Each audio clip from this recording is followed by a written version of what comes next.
Who does the strategic thinking in your organization? The norm is to assume that senior executives are strategic and lower level employees are not. But if they are, where do they gain the skills? The fact is, 90% of executives at the director and VP levels have had no training to become competent strategists. In his book, Deep Dive, Richard Horwath reveals the truth about strategic thinking and provides us with a 3-step guide to increasing our skill and becoming one of the top 10%. Horwath starts with this definition. Strategic thinking is the generation and application of business insights on a continual basis to achieve competitive advantage. But we already participate in strategic planning, I hear you say. Okay, but how often? Probably only once a year, stuck in a closed room with other executives, I imagine. Horwath suggests that strategic thinking should be part of our daily activities, not a once-in-a-year burden. In that way, we're continually looking for insights and exploring opportunities. Lesson 1. The 4 types of managers. Throughout Deep Dive, Horwath uses parallels with ocean diving. Using this analogy, he describes 4 types of managers as they relate to divers. Diver type 1. Beach bums. They sit on the shore and make no attempt to enter the water. Manager type 1. This type of manager doesn't contribute insight into the business. Diver type 2. Snorkelers. They swim on the surface of the water equipped with a diving mask and swim fins. Manager type 2. This type of manager offers tactical solutions to issues, but the solutions don't have a major impact on the business. Diver type number 3. Scuba divers. They swim underwater wearing a diving mask, swim fins, a wetsuit, and a portable apparatus containing compressed air. Manager type 3. This type of manager can produce strategic insights for solutions, but requires assistance to do so. Because they generate insights only when heavily equipped, the insights are infrequent and tend to occur only in a specifically arranged meeting. Diver type 4. Free divers. They dive underwater without the assistance of a portable breathing apparatus in an attempt to attain great depths. Manager type 4.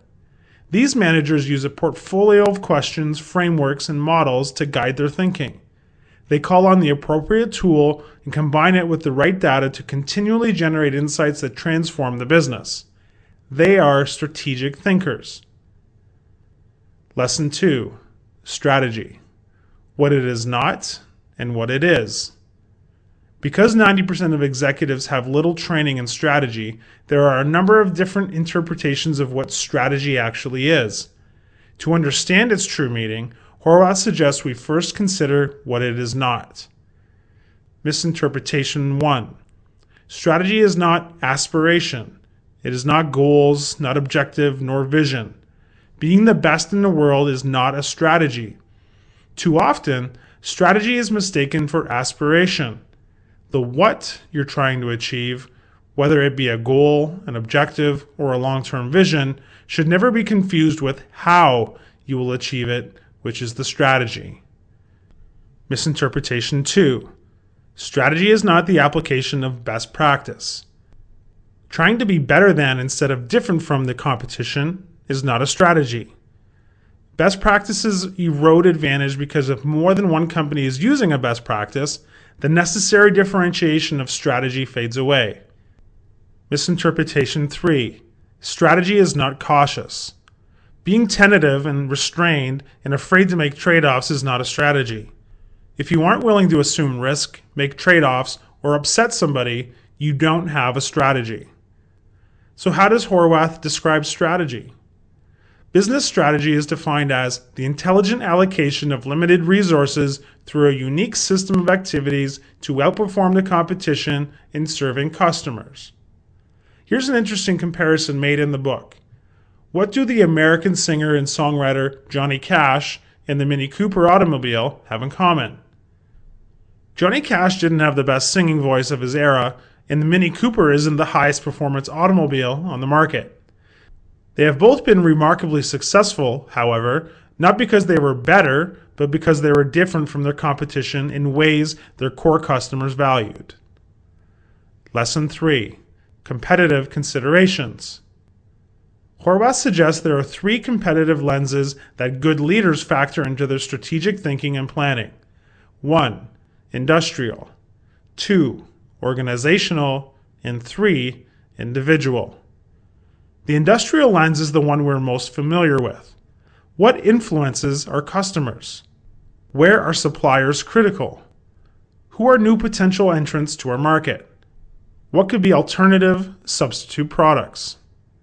Few of us are at the organizational level. Here he suggests we consider internal competition for limited resources among different teams, departments, product lines, or regions. Horwath also suggests we try to look within the minds of our customers. Changing a customer's behavior is often far more difficult than upending a competitor's offering. Even in our own mind, we have deep-rooted biases, experiences, and frames of reference. Our own experience can often constrain our strategic thinking basis on the belief that we know best. Lesson 4. The first step to strategic thinking is gaining insight. Horwath suggests that the first step to achieving strategic thinking is to gather insight, or as he suggests, develop the acumen. He defines a strategic insight as a new idea that combines two or more pieces of information to affect the overall success of the business and lead to a competitive advantage. Strategists need to build their thinking around insights and how to discover them.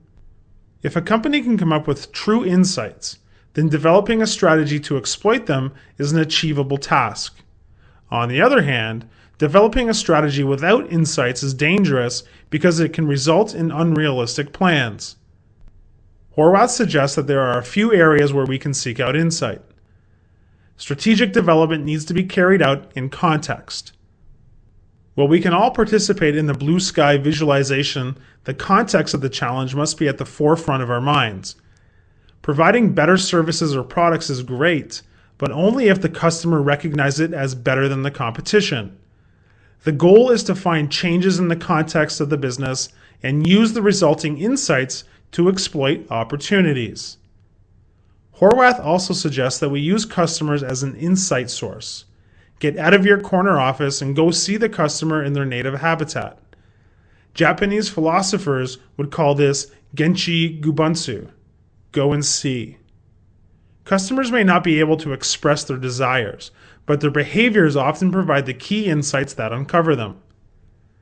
A third source of insight comes from questions. Questions stimulate thinking in new ways by posing mental barriers that make us stop and evaluate. Horwath's approach is simply this: sleep on it.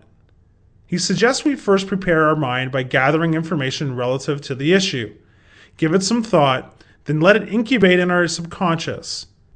Dream yourself to strategic success. Lesson 5. The second step: allocating wisely. Horwath's second stage to strategic thinking is allocation.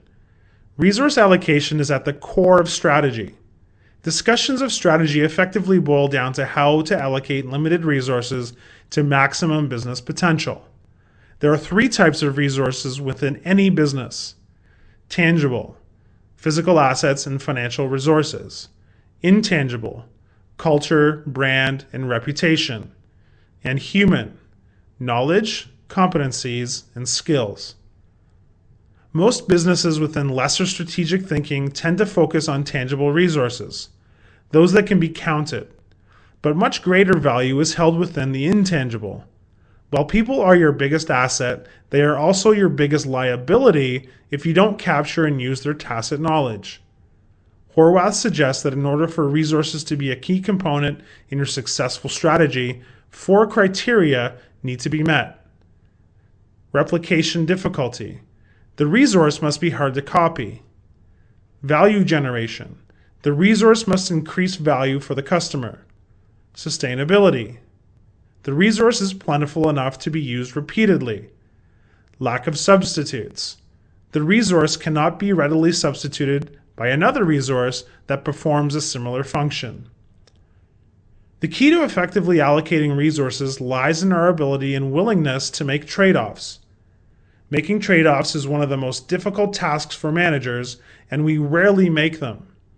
Instead, we try to hedge our bets and try to be everything to everyone.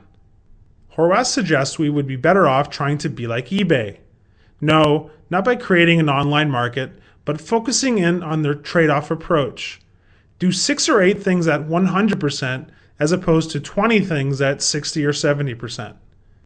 Consider this. While advertising and entertainment are designed to fuel our hunger for more of everything, it is ironically doing less that is more important. Lesson 6, the final step, putting it into action. Horwath's third and final stage of strategic thinking is action. Research shows a need for greater organizational discipline when it comes to putting things into action. Often, we assume that once a sound strategy has been formulated, the rest will take care of itself. But in nearly every case, poor execution can be attributed to one of the following factors: faulty strategy, garbage in, garbage out. Enough said. Unclear resource requirements. A strategy that does not clearly define the tools and resources needed to execute will never get off the ground. Poor communication. Teaching each group of workers how the strategy relates to what they do daily is crucial for strategy execution. Weak accountability.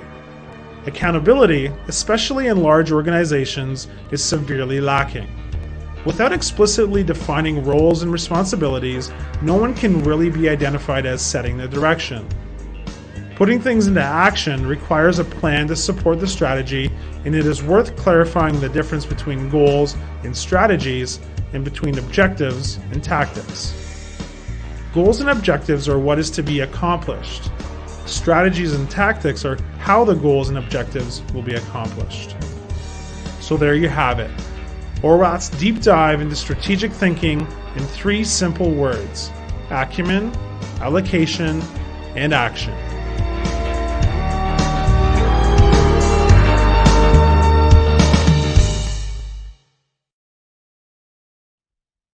Hi, I'm Rhonda, and this is an exclusive audiobook video recorded for the Audiobook Master Channel. Enjoy your audiobook and have fun learning. Don't forget to subscribe and hit the notification button so you'll get updated on our next upload. If you liked the video, give us a thumbs up and say your thoughts about the book we just covered. Do you want to listen to a summary or review of a book that we haven't covered in the past? Say it in the comments below or send us a message. Don't forget to check our other uploads. Enjoy listening!